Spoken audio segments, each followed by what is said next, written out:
श्रीराम समर्थ.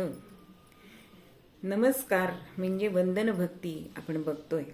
मग विनम्रतेने केलेली कृती म्हणजे नमस्कार. अहो, आश्चर्याने गुणांना जो नत झाला तो चमत्कार.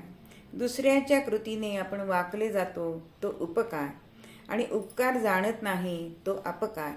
पण प्रत्यक्ष ईश्वराची अनुभूती येते तो मात्र साक्षात्कार असतो. भारतीयांच्या मध्ये म्हणजे मराठीत सांगायचं झालं तर एटिकेट्समध्ये, सभ्यतेमध्ये नमस्काराला अनन्य साधारण महत्त्व आहे. म्हणजे बघा, आपल्याकडे राम राम असं हात जोडून म्हणत असत. एकमेकांमधील आदर विश्वास आता कमी झालाय आणि पाश्चात्य संस्कृतीचा पगडा बसलाय. आजकाल नमस्काराची जागा हाय, हॅलो या शब्दांनी घेतली. पण मनुष्याला आपण हाय कधी म्हणतो हो? चटका बसला, एखादा धक्का बसला की हाय हाय आपण करतो.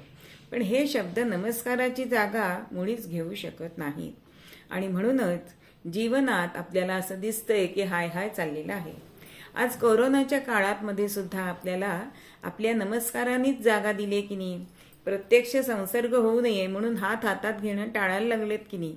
म्हणजेच आपली संस्कृती जी आहे ती जास्त श्रेष्ठ आहे असं सांगितलेलं आहे. म्हणून नमस्कार हा अत्यंत महत्त्वाचा आहे. नमस्कारात सुद्धा वेगवेगळे भाव असू शकतात बरं का. म्हणजे कसं तर अपराधीपणाचा भाव असतो, शरणभाव असतो, सहेतुक भाव असतो.